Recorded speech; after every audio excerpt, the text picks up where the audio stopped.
Hello friends, राय simplified में आप सभी का स्वागत है। आज मैं इग्नू एमबीए एमएमपीसी 15 के assignment question number 3D ethics in research को टू द पॉइंट, सिंपल और इंटरेस्टिंग वे में रिप्रेजेंट करूंगा, जिससे कि आप असाइनमेंट में अपने वर्ड्स में कुछ लिख पाए और अगर इससे रिलेटेड क्वेश्चन एग्जाम्स में भी आते हैं तो आप इजीली इनेबल हो कुछ लिखने के लिए और ये content through out the life आपको मेमोराइज रहे। दोस्तों, एथिक्स इन रिसर्च स्टार्ट करने के पहले मैं एथिक्स को एक्सप्लेन करूंगा, देन हम एथिक्स इन रिसर्च पे आएंगे, उसके बाद मैं रिसर्च में डूज और डोंट्स को एक्सप्लेन करूंगा और फाइनली मैं इस पूरे एथिक्स इन रिसर्च को एक साथ समराइज करूंगा ताकि आपको easily 360 degree view ethics in research का मिल पाए।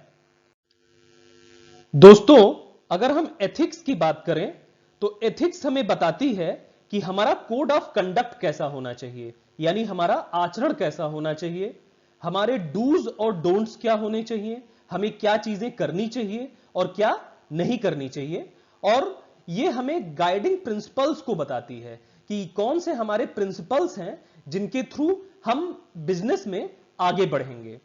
तो रिसर्च एथिक्स की अगर हम बात करें तो इन तीनों चीजों को मिला दें, कोड ऑफ कंडक्ट यानी आचरण को, डूज और डोंट्स यानी कि क्या हमें करना चाहिए और क्या नहीं करना चाहिए, और गाइडिंग प्रिंसिपल को, तो हम रिसर्च एथिक्स को काफी इजीली एक्सप्लेन कर सकते हैं कि research ethics is code of conduct, dos and don'ts and guiding principle in research.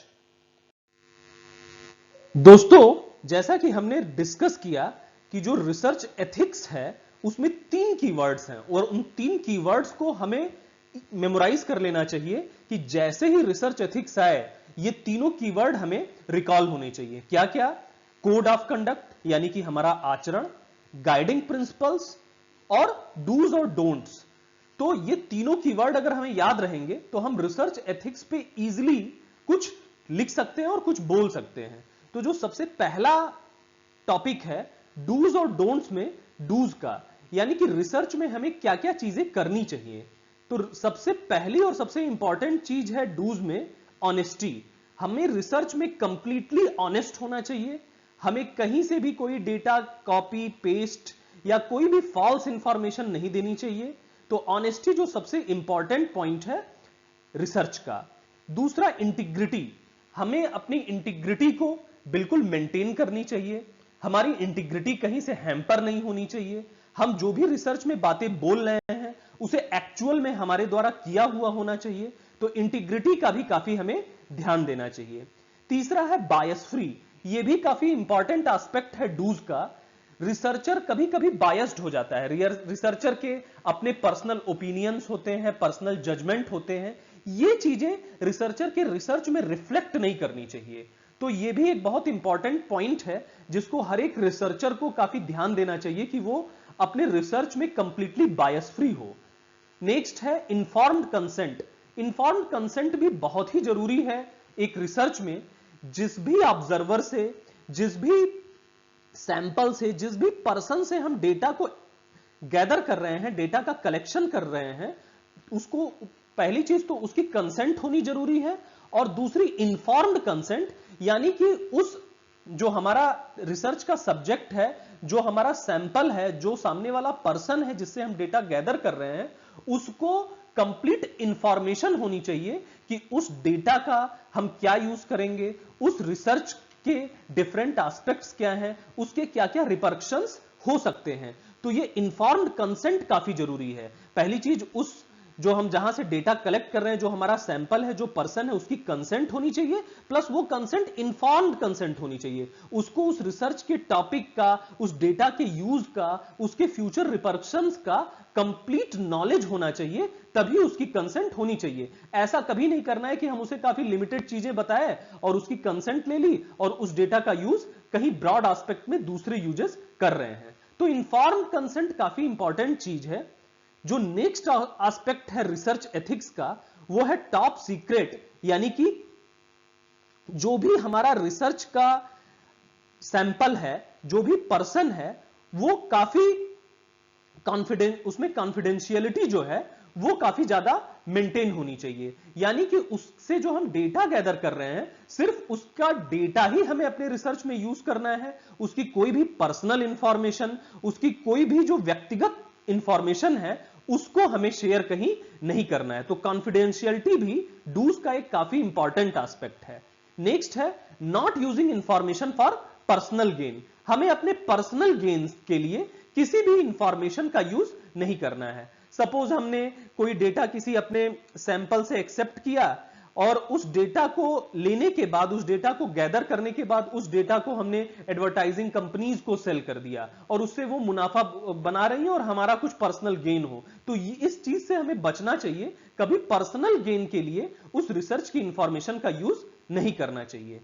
Next aspect है केयरफुलनेस। ये काफी जरूरी है। ये right from the beginning of the research till the end of the research काफी जरूरी है। हमें पूरे रिसर्च के सिनारियो में काफी केयरफुल रहना चाहिए ताकि हमारा रिसर्च कहीं लीक ना हो, हम जिस सब्जेक्ट से डेटा कलेक्ट किए हैं उसको कोई डैमेज ना हो, एटसेट्रा। लास्ट हमारा जो एस्पेक्ट है सब्जेक्ट प्रोटेक्शन। बार बार यही एस्पेक्ट घूम के आ रहा है कॉन्फिडेंशियलिटी में भी, इन्फॉर्म्ड कंसेंट में भी। हम जहां से भी डेटा कलेक्ट कर रहे हैं, जिस पर्सन से भी डेटा गैदर कर रहे हैं, उसका सब्जेक्ट प्रोटेक्शन होना काफी जरूरी है। अगर सब्जेक्ट प्रोटेक्शन नहीं हो रहा है, अगर उस इंफॉर्मेशन का यूज करके जहां से हम इंफॉर्मेशन कलेक्ट किए हैं उस पर्सन को कोई लाइफ का थ्रेट हो, कोई दूसरा थ्रेट हो, तो भी हमारा रिसर्च एक इथिकल रिसर्च नहीं कहा जाएगा। तो सब्जेक्ट प्रोटेक्शन भी डूज का एक काफी इंपॉर्टेंट एस्पेक्ट है। तो इस तरह से इस स्लाइड में हमने जाना कि एक रिसर्च करते समय क्या क्या हमारे डूज होने चाहिए, यानी क्या क्या चीजें हमें करनी चाहिए। नेक्स्ट स्लाइड में हम डोंट्स को एक्सप्लेन करेंगे, जिससे कि आपको काफी क्लियर एक्सप्लेन होगा कि रिसर्च में क्या क्या चीजें हमें नहीं करनी चाहिए। दोस्तों, अगर हम डोंट्स की बात करें तो डोंट्स का यानी क्या क्या चीजें हमें रिसर्च में नहीं करनी चाहिए, तो उसका सबसे पहला एस्पेक्ट है प्लेजियरिज्म। यानी कि रिसर्च में हमें प्लेजियरिज्म से काफी बचना चाहिए। प्लेजियरिज्म क्या होता है कि हम कहीं दूसरी जगह से डेटा को कॉपी पेस्ट करके और उसे ऐसे रिप्रेजेंट करें कि वो हमारा डेटा है, उसे हमने बनाया है, वो हमारी रिसर्च है। तो ये काफी इंपॉर्टेंट एस्पेक्ट है, हमें प्लेजियरिज्म से बचना चाहिए। नो साइटेशन, यानी कि इसका मतलब यह है कि अगर हम कॉपी पेस्ट कर भी रहे हैं तो हमें साइटेशन जरूर देना चाहिए, हमें रेफरेंस जरूर देना चाहिए कि हमने कहां से उस इंफॉर्मेशन को, उस रिसर्च को गैदर किया है। तो ये एक इंपॉर्टेंट एस्पेक्ट है डोंट्स का। दूसरा, फॉल्सिफिकेशन। हमें कभी भी गलत डेटा, फॉल्स डेटा अपने रिसर्च में यूज नहीं करना चाहिए और फॉल्स इंफॉर्मेशन को अपने रिसर्च से स्प्रेड नहीं करना चाहिए। यह भी काफी इंपॉर्टेंट एस्पेक्ट है फॉल्सिफिकेशन का, यानी डोंट्स का। इसमें हम एक एग्जांपल ले सकते हैं कि अगर रिसर्चर अपने पॉइंट को प्रूव करना चाहता है तो वो एक फॉल्स डेटा, गलत डेटा का यूज करे, तो इसे क्या बोलेंगे? फॉल्सिफिकेशन। नेक्स्ट एस्पेक्ट है फैब्रिकेशन का। फैब्रिकेशन का मीनिंग यह है दोस्तों कि रिसर्चर के पास डेटा कुछ और है, वो उस डेटा को मैनिपुलेट करके एक अपने जो डिजायर्ड रिजल्ट है उस पे पहुंचने के लिए यूज कर रहा है। तो इससे भी काफी रिसर्चर को डैमेज होता है और इस चीज से भी रिसर्चर को बचना चाहिए। जो नेक्स्ट एस्पेक्ट है, नो क्रेडिट्स टू ऑथर्स।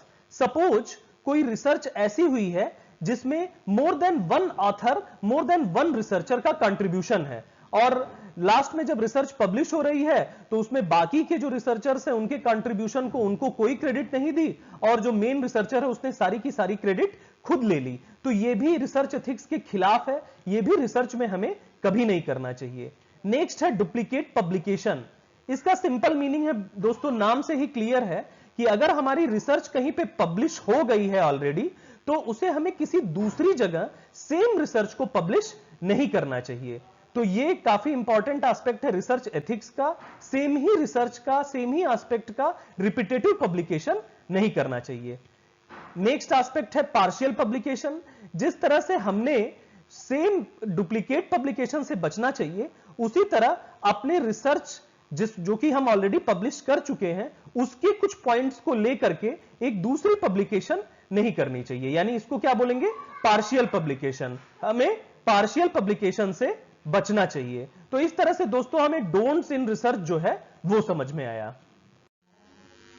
दोस्तों अब मैं रिसर्च एथिक्स को समराइज करूंगा, जिससे कि आपको एक साथ इसका कंप्लीट ओवरव्यू मिलेगा और आपको इसकी थॉरो अंडरस्टैंडिंग होगी। सबसे पहले हमने देखा कि एथिक्स क्या है।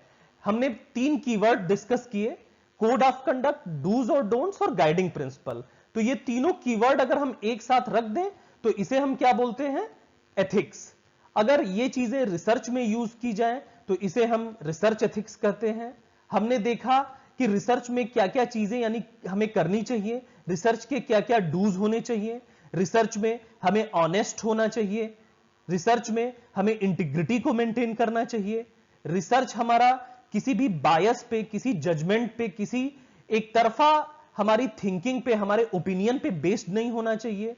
रिसर्च में जो भी हमारा सब्जेक्ट है, जहां से भी हम डेटा गैदर कर रहे हैं, उसकी हमें इंफॉर्म्ड कंसेंट लेनी चाहिए। रिसर्च में किसी भी इंफॉर्मेशन का हमें अपने पर्सनल गेन के लिए यूज नहीं करना चाहिए और रिसर्च में हमें काफी केयरफुल रहना चाहिए थ्रू आउट द रिसर्च। और फाइनली रिसर्च में हम अपने सब्जेक्ट प्रोटेक्शन हमें करनी चाहिए, यानी कि जहां से भी हम डेटा कलेक्ट कर रहे हैं उसकी कंप्लीट प्रोटेक्शन, उस पर्सन की कंप्लीट प्रोटेक्शन का हमें ध्यान देना चाहिए। हमने ये देखा कि रिसर्च में हमें क्या क्या चीजें नहीं करनी चाहिए। हमें प्लेजियरिज्म यानी कहीं भी कॉपी पेस्ट नहीं करना चाहिए रिसर्च में, और अगर हम कॉपी पेस्ट कर भी रहे हैं तो जरूर हमें as a reference, as a citation mention करना चाहिए कि हमने डेटा का कहां से कलेक्ट किया है, उस डेटा का, उस रिसर्च का सोर्स क्या है। रिसर्च में हमें फाल्सिफिकेशन नहीं करना चाहिए, यानी हमें किसी अपने पॉइंट पे पहुंचने के लिए फॉल्स डेटा, झूठ डेटा, गलत डेटा का यूज नहीं करना चाहिए। रिसर्च में हमें डेटा का फैब्रिकेशन यानी कि डेटा का मैनिपुलेशन नहीं करना चाहिए। रिसर्च में हमें अगर मान लीजिए कि रिसर्च कई ऑथर्स के कोलैबोरेशन से हुआ है तो उन सबको हमें क्रेडिट देनी चाहिए और ऐसा नहीं करना चाहिए कि सारा का सारा क्रेडिट खुद ले लिया। रिसर्च में डुप्लीकेट पब्लिकेशन से बचना चाहिए, यानी कि अगर हमने कोई पब्लिकेशन किया है तो सेम टॉपिक का फर्दर हमें पब्लिकेशन नहीं करना चाहिए।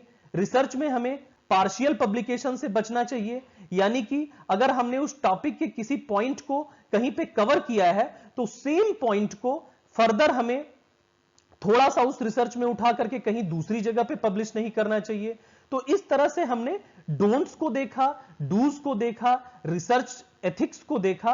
अब मैं होप करता हूं कि आपको ये पूरा जो रिसर्च एथिक्स का पॉइंट है वो क्लियर हुआ होगा। दोस्तों, अगर आपको ये समझ में आया तो जरूर इस चैनल को सब्सक्राइब करें और जिससे कि मैं मोटिवेटेड रहूं फर्दर इसी तरह की एक थारो रिप्रेजेंटेशन आपकी क्लियर अंडरस्टैंडिंग के लिए बनाने के लिए। Thank you.